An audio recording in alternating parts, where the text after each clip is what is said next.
नमस्कार, दैनिक जिंदा सच में आपका स्वागत है। ये नजर डालते हैं अब तक की सुर्खियों पे। कोविड-19 पर सरकार एक टेलीफोनिक सर्वेक्षण कर रही है। देशवासियों को 1921 से काल प्राप्त होगा। भारत की कोविड-19 रिकवरी दर बेहतर होकर 29.35% हुई। अब तक 14.4 लाख से अधिक की जांच हुई। परीक्षण क्षमता अब प्रतिदिन 95,000 जांच है। स्वास्थ्य मंत्री। प्रोजेक्ट PLA-CID के दूसरे चरण को मंजूरी। ICMR इसकी जांच करेगी और कंडक्टर प्लाज्मा की सुरक्षा प्रभावकारिता का आकलन करेगी। वहीं स्वास्थ्य एवं परिवार कल्याण मंत्रालय ने कहा है कि रेलवे कोच के एक कैबिन में अधिकतम 2 लोगों को रखा जाएगा। अब तक 222 विशेष रेलगाड़ियों के जरिए 2.5 लाख से अधिक लोगों को गंतव्य तक पहुंचाया गया है। भारतीय रेलवे द्वारा फंसे हुए लोगों के आवागमन के लिए SOP को लागू करने हेतु अंतर मंत्रालयीय समन्वय समिति का गठन।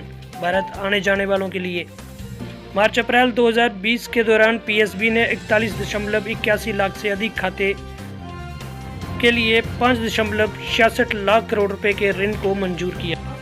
इस विश्व थैलीसीमिया दिवस पर आइए से बचाव और उपचार के बारे में जागरूकता बढ़ाएं। कोविड संकट में रक्तदान कर मानवता की सेवा का संकल्प लें। राष्ट्रीय स्वयंसेवक संघ की नौशहरा शाखा द्वारा नौशहरा के बाजार को किया गया सैनिटाइज। वहीं जिला कठुआ के हटली मोड़ में CTM फैक्ट्री में काम करने वाले मजदूरों ने तोड़फोड़ की। जम्मू पठानकोट राष्ट्रीय राजमार्ग को किया जाम व प्रशासन की तोड़ी गाड़ियां। मौके पर SSP कठुआ डॉक्टर शैलेंद्र मिश्रा ने स्थिति को संभाला, प्रदर्शनकारियों को किया शांत। खबर नौशहरा से, यहाँ से हमारे संवाददाता कुलदीप चौधरी ने बताया, क्वारंटाइन सेंटर नौशहरा में सुविधा की कमी होने से बच्चों को होना पड़ा परेशान। ADC नौशहरा सुखदेव सिंह समयाल ने मौके का किया दौरा और बच्चों की समस्या की गई हल। अगली खबर RSपुरा से, यहाँ से हमारे संवाददाता नरेश कुमार ने बताया कि कस्बे की वार्ड नंबर 1 में लोगों में निःशुल्क मास्क वितरित किए गए। वार्ड नंबर 1 में बाजार एसोसिएशन प्रधान सचिन चोपड़ा की अध्यक्षता में म्युनिसिपल कमेटी RSपुरा द्वारा मुहैया करवाए मास्क वार्ड नंबर 1 में घर घर जाकर लोगों में वितरित किए गए। RSपुरा से अगली खबर हमारे संवाददाता नरेश कुमार ने बताया कि पूर्व मंत्री चौधरी गारूराम ने सुचेतगढ़ विधानसभा के गांव बड़ी लाबस्ती में जरूरतमंद लोगों में सूखा राशन वितरित किया। पूर्व मंत्री चौधरी गारूराम ने कहा कि इस कोरोना वायरस की महामारी के चलते विशेषकर मजदूर वर्ग के लोगों को परेशानी का सामना करना पड़ता है। यही अगली खबर RSपुरा से है, यहाँ से हमारे संवाददाता नरेश कुमार ने बताया, बीती रात 108 एम्बुलेंस सेवाओं के आपातकालीन चिकित्सा स्टाफ ने गांव बड़ियाल ब्राह्मणा के पास स्थित कलाली टिब्बा में रहने वाले गुज्जर महिला को रात को 12 बजे प्रसव पीड़ा होने पर मिली जानकारी के बाद उनके घर पहुंचकर आपातकालीन चिकित्सा तकनीशियन मुजफ्फर हुसैन ने वहां पर ही महिला की डिलीवरी करवाई। महिला ने एक लड़के को जन्म दिया। मां और बच्चा दोनों स्वस्थ हैं। अगली खबर राजौरी से, यहाँ से हमारे संवाददाता दिनेश ठाकुर ने बताया, सुंदरबनी के गांव हत्तल के 90 वर्षीय पंडित मेलाराम आजाद हिंद फौज के सिपाही रह चुके हैं। मेलाराम जी ने देश के लिए कई युद्ध लड़े हैं।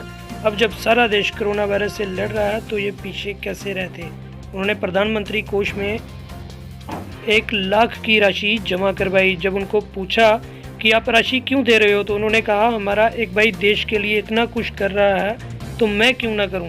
जब उनको पूछा कि वो कौन है तो उन्होंने कहा कि चाय बेचने वाला। आप समझ ही गए होंगे कि वो हमारे प्रधानमंत्री जी की बात कर रहे थे।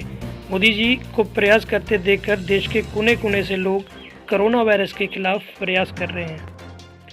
अगली खबर जम्मू के कलाकोट से, यहाँ से हमारे संवाददाता दिनेश ठाकुर ने बताया, उत्तर प्रदेश, बिहार आदि राज्यों के प्रवासी मजदूर जो लंबे समय से कलाकोट क्षेत्र में मेहनत मजदूरी कर रहे थे और अब ये मजदूर कोविड-19 की वजह से कलाकोट क्षेत्र में काम रोजगार न होने से कई तरह की परेशानियों से जूझ रहे हैं।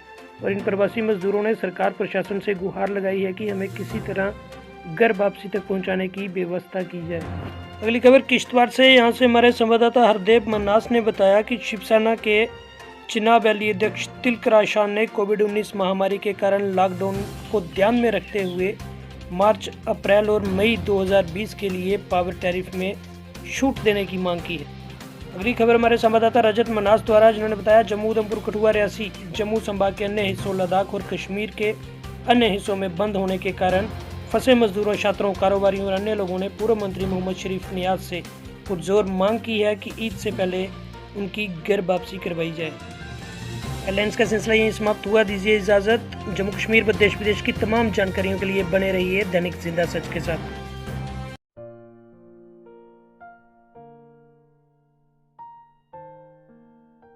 Well, it is hard time for all of us. Due to coronavirus, we have break the situation as earlier it was.